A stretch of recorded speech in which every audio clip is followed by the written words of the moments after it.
Assalamualaikum warahmatullahi wabarakatuh.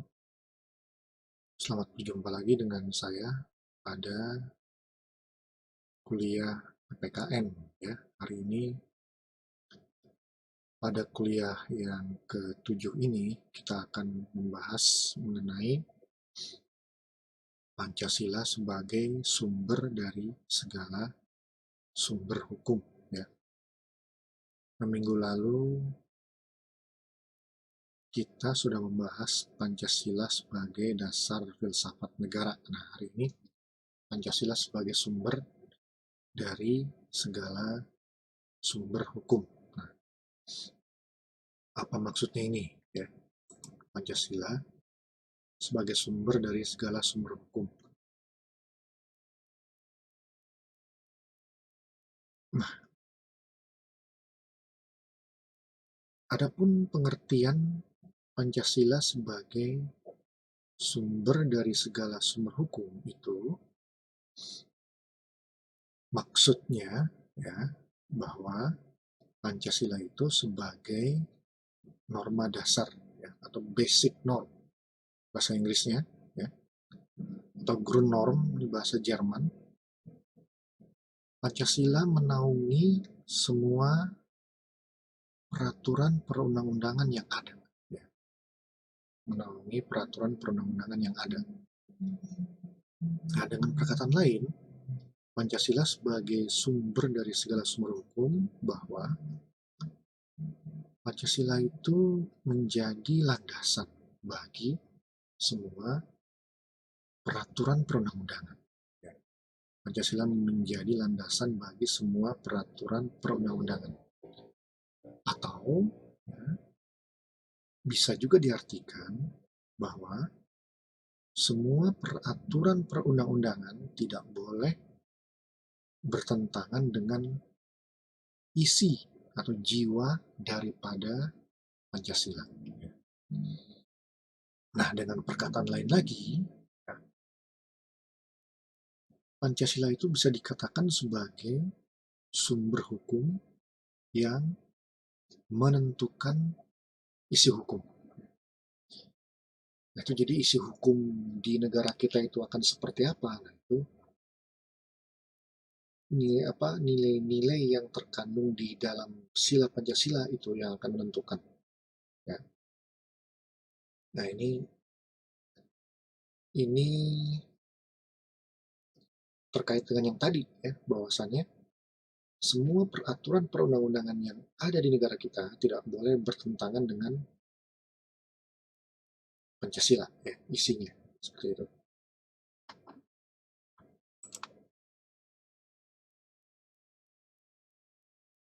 Nah, tadi kita mengatakan ya, tadi dikatakan bahwa Pancasila itu menjadi landasan.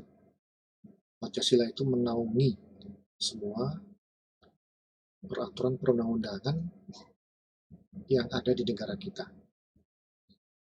Lalu apa saja itu jenis daripada peraturan perundang-undangan yang dikenal di Indonesia? Ya.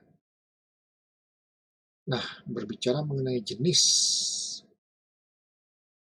atau bentuk peraturan perundang-undangan, nah itu terdapat di dalam atau diatur pada Undang-Undang Nomor 12 Tahun 2011. Ini judulnya tentang pembentukan peraturan perundang-undangan. Nah, di dalam undang-undang ini dijelaskan bahwa jenis-jenis peraturan perundang-undangan itu terdiri atas Undang-Undang Dasar tahun 1945, kemudian ada yang dinamakan Ketetapan MPR, ya. Kemudian ada Undang-Undang garis miring Perpu, ya. Jadi maksudnya ini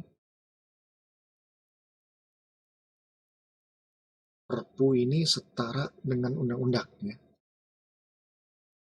Perpu ini merupakan singkatan dari Peraturan Pemerintah Pengganti undang-undang. Nanti kita jelaskan ya apa ini maksudnya.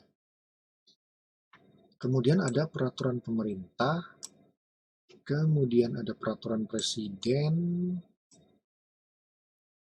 kemudian ada peraturan daerah provinsi, ya.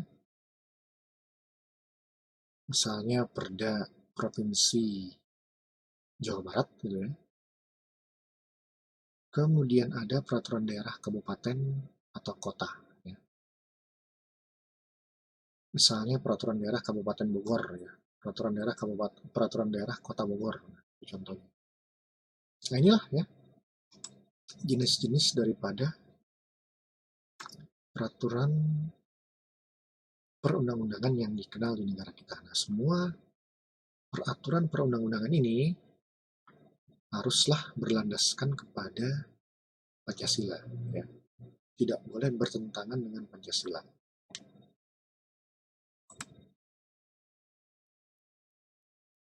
Sekarang hierarki, ya. Tata urut. Jadi kalau tadi itu jenis peraturan perundang-undangan, nah sekarang hierarkinya, ya, atau tata urutnya. Jadi rupanya peraturan perundang-undangan itu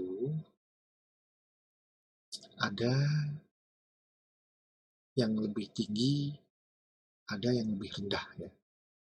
Ada tata urutannya dari yang paling tinggi sampai yang paling rendah, atau sebaliknya dari yang paling rendah sampai ke yang paling tinggi. Nah ini disebut juga dengan hierarki, ya. Hierarki peraturan perundang-undangan. Nah peraturan perundang-undangan yang paling atas ini adalah tentu saja adalah Undang-Undang Dasar tahun 1945. Ya. Kemudian di bawahnya ada ketetapan MPR, ya, ketetapan MPR. Jadi sekarang ini masih ada sekitar 7, ya, 7 tab yang masih berlaku, ya, masih berlaku. Ini merupakan warisan dari MPR di masa lalu, ya, ketetapan ini yang masih berlaku ini, ya. Nah dianggap masih relevan sehingga sampai sekarang masih diberlakukan. Contohnya adalah ketetapan MPRS, ya. Ketetapan MPRS nomor 25 tahun 1966 tentang pembubaran PKI. Nah ini salah satu ketetapan MPR yang sampai sekarang masih berlaku. Masih berlaku. Kemudian di bawah ketetapan MPR ada undang-undang atau peraturan pemerintah pengganti undang-undang. Di bawah undang-undang dan Perpu ada peraturan pemerintah.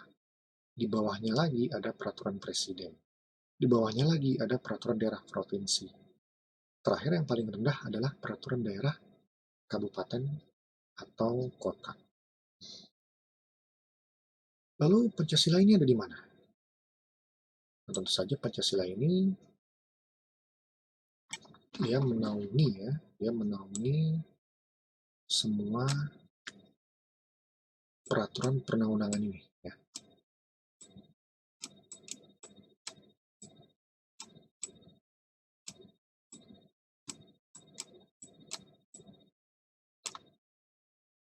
Nah, dia menaungi.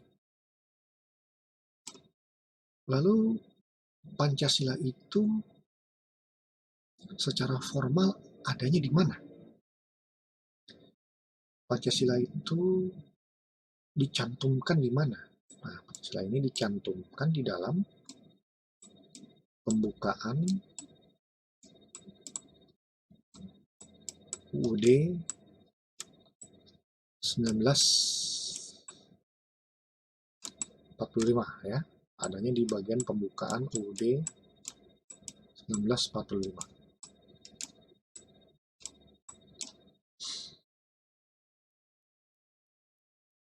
Jadi Pancasila itu keberadaannya tidak mengawang-awang, ya.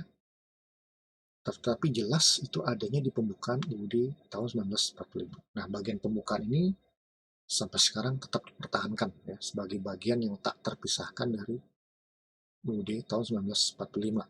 Itu sudah menjadi kesepakatan daripada MPR ya, sebagai badan yang memiliki kewenangan untuk membentuk undang-undang dasar, bahwa bagian pembukaan itu tetap harus dilestarikan. Inilah ya,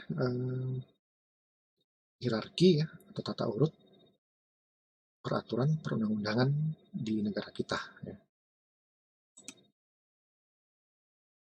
Nah, berikutnya lagi ya, rupanya ya, tata urut atau hierarki peraturan perundang-undangan yang dikenal di negara kita itu terpengaruh dari teori piramida hukum Hans Kelsen. Jadi rupanya hierarki peraturan perundang-undangan di negara kita ini diadopsi dari teori piramida hukum yang dikemukakan oleh seorang profesor ahli hukum ya, dan ahli filsafat yang bernama Hans Kelsen. Hans Kelsen ini awalnya beliau adalah berkewarganegaraan Austria ya, tapi kemudian hijrah ke Amerika Serikat dan menjadi guru besar di Universitas Harvard Amerika ya. Nah, teori piramida hukum Hans Kelsen ini disebut juga dengan teori pertingkatan norma hukum. Nah, itu tadi ya, ada pertingkatan, ada hierarki, ada tata urut ya, tata urut. Nah, ini jadi jelas ya ini bahwa tata urut peraturan perundang-undangan di negara kita itu terinspirasi dari teori pertingkatan norma hukum atau piramida hukum dari Hans Kelsen. Nah, menurut Hans Kelsen, norma hukum itu dikatakan berlapis-lapis ya, atau bertingkat-tingkat. Norma hukum yang ada di bawah yang lebih rendah harus berdasar, harus bersumber, dan tidak boleh bertentangan dengan norma hukum yang ada di atasnya. Demikian pula norma hukum yang ada di atasnya harus berdasar, ya, harus bersumber, dan tidak boleh bertentangan dengan norma hukum yang ada di atasnya lagi. Nah, demikian itu seterusnya ya. Sesuai dengan tingkatan atau lapisannya ya, sampai kepada norma hukum yang paling tinggi. Nah, norma hukum yang paling tinggi atau norma hukum yang tertinggi yang menurut Hans Kelsen, norma hukum yang paling tinggi ini disebut dengan Grundnorm. Grundnorm ini bahasa Jerman ya, kalau diterjemahkan ke dalam bahasa kita artinya adalah norma dasar ya, atau dalam bahasa Inggris disebut dengan basic norm ya, basic norm. Nah, kita kembali ke sini ya. Ini namanya lapisan norma hukum nih. Ya. Ini lapisan norma hukum. Ya, ada norma hukum yang lebih rendah, ada norma hukum yang lebih tinggi di atasnya, ada norma hukum yang lebih tinggi lagi di atasnya lagi, ada norma hukum yang lebih tinggi lagi di atasnya lagi, dan seterusnya ya, sampai kepada norma hukum yang paling tinggi ya, paling tinggi yang disebut dengan Grundnorm.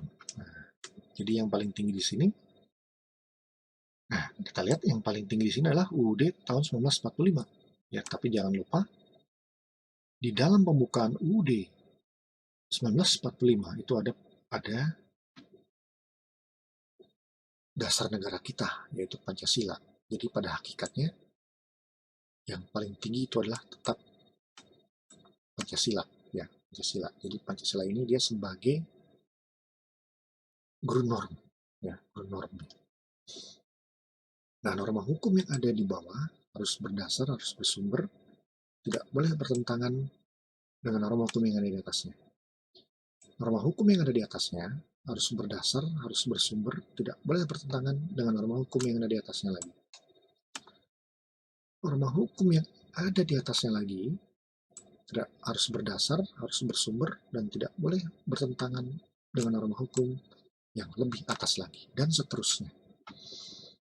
Jadi kesimpulannya, semua norma hukum ini, ya, semua peraturan perundang-undangan ini tidak boleh bertentangan dengan Pancasila. Karena Pancasila merupakan norma dasar atau norma yang tertinggi yang ada di negara kita. Nah, itu maksudnya ya. Pancasila sebagai sumber dari segala sumber hukum.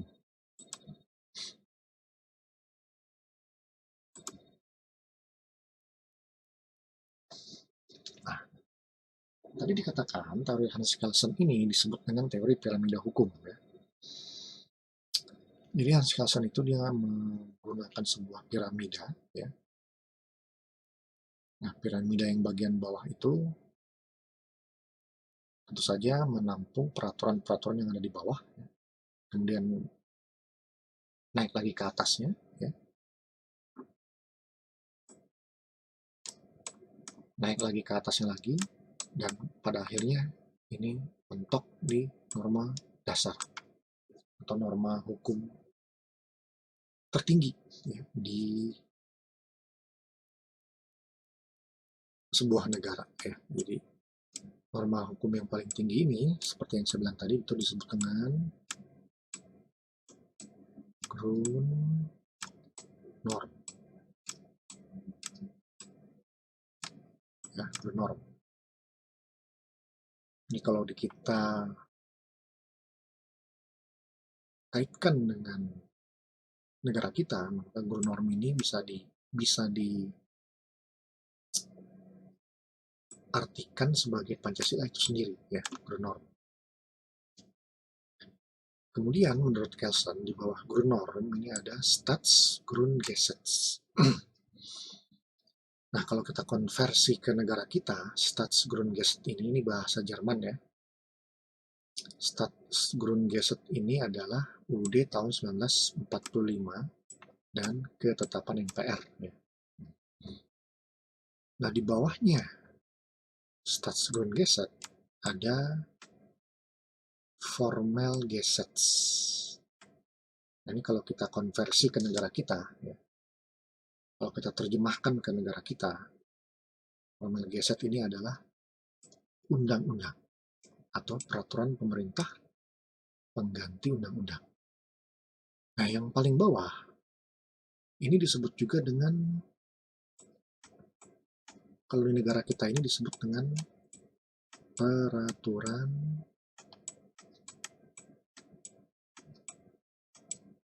pelaksanaan. Peraturan pelaksanaan. Peraturan pelaksanaan. Nah, kalau dalam bahasa Jermannya itu disebut dengan Verordnung and Autonome Satzung. Verordnung and Autonome Satzung. Kalau di negara kita, Verordnung and Autonome Satzung ini dikategorikan sebagai peraturan pemerintah, ya, peraturan presiden, dan peraturan daerah. Nah, itu ya. Jadi kalau dalam piramida Kelsen, ini peraturan pemerintah, peraturan presiden, dan peraturan daerah ini menempati posisi yang paling bawah, ya, paling bawah. Nah, ini ya teori piramida daripada Hans Kelsen yang dianut ya, oleh negara kita, ya, negara kita.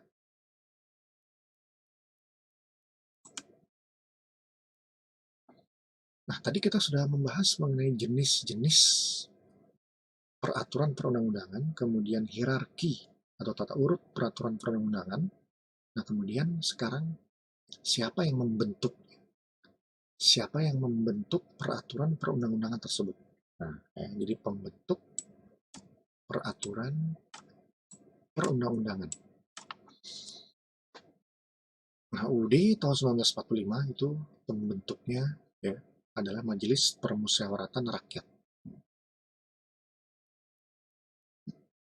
Disingkat MPR ya. Jadi MPR itu bisa membentuk undang-undang dasar yang baru, bisa melakukan amandemen atau perubahan, ya bisa mengganti undang-undang dasar dan sebagainya. MPR yang berwenang ya.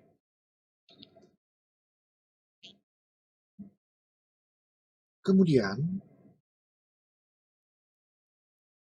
nah ini ada yang kurang ya.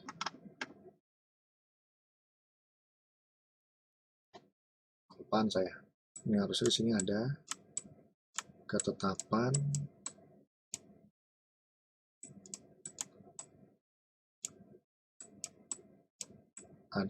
MPR.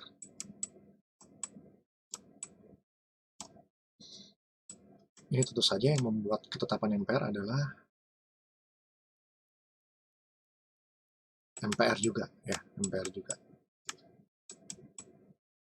Tapi saya ingatkan kembali, ketetapan MPR yang masih eksis sampai sekarang adalah ketetapan MPR yang merupakan warisan daripada MPR di masa lalu ya.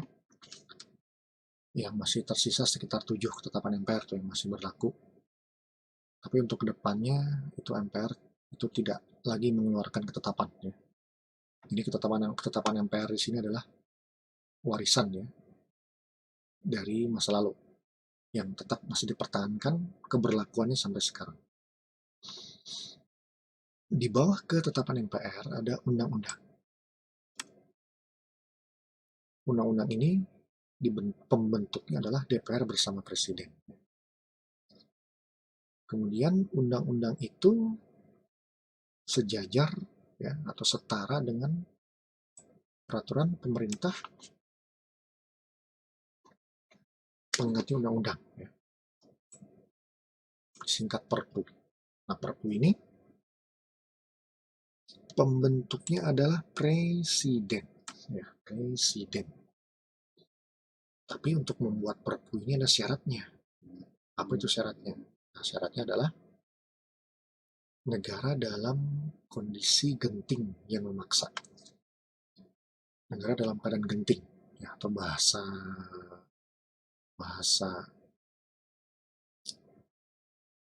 undang-undang dasarnya, negara dalam hal ihwal kegentingan yang memaksa.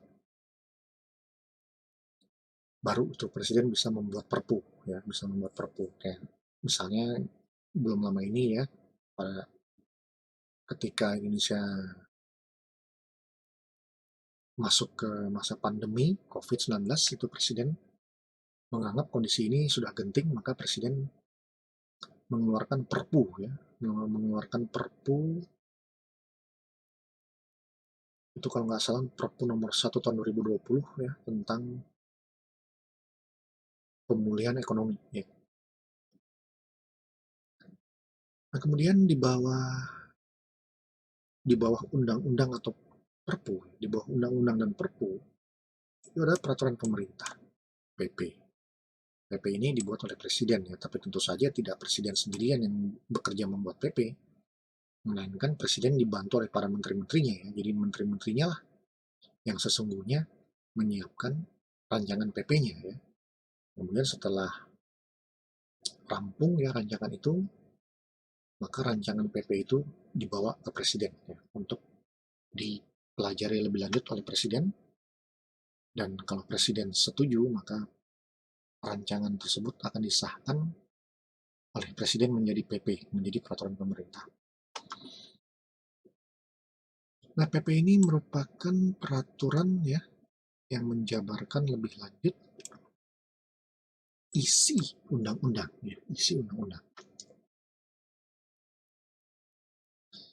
Jadi undang-undang itu tidak mungkin bisa mengatur secara komplit, secara lengkap ya. Undang-undang itu tidak mungkin bisa mengatur secara detail, secara rinci. Bahkan bisa dikatakan undang-undang itu dia hanya mengatur secara garis-garis besarnya saja, gitu ya. Pokok-pokoknya saja. Kemudian penjabarannya untuk detailnya itu diatur di dalam peraturan pemerintah ya, atau PP. Di bawah peraturan pemerintah ada peraturan presiden atau Perpres. Perpres ini tentu saja dibuat oleh presiden ya, tapi lagi-lagi tidak sendirian presiden, melainkan dibantu oleh para menterinya. Jadi menteri-menterinya lah yang menyiapkan rancangan perpresnya, ya. Kemudian baru disahkan oleh presiden. Nah, perpres ini menjabarkan lebih lanjut ketentuan PP, ya, PP, ataupun bisa juga menjabarkan ketentuan undang-undang. Ya. Ini kalau ada hal-hal yang tak bisa dijelaskan di PP, ya, ada ketentuan undang-undang yang belum juga diatur detailnya ya, di dalam PP.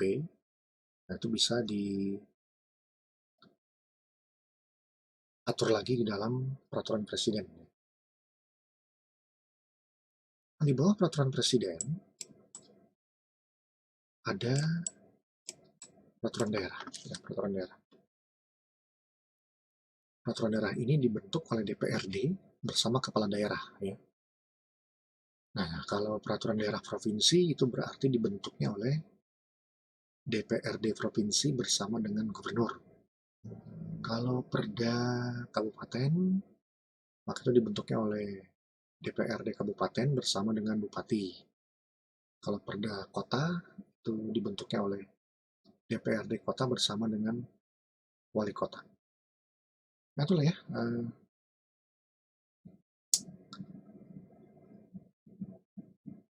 membentuk daripada peraturan perundang-undangan di negara kita. Ya. Baik ya, itu dulu bisa saya sampaikan untuk kesempatan kali ini. Nanti kita lanjut lagi ke materi yang lain ya. Lebih kurangnya mohon maaf. Wassalamualaikum warahmatullahi wabarakatuh. Salam sejahtera untuk kita semua.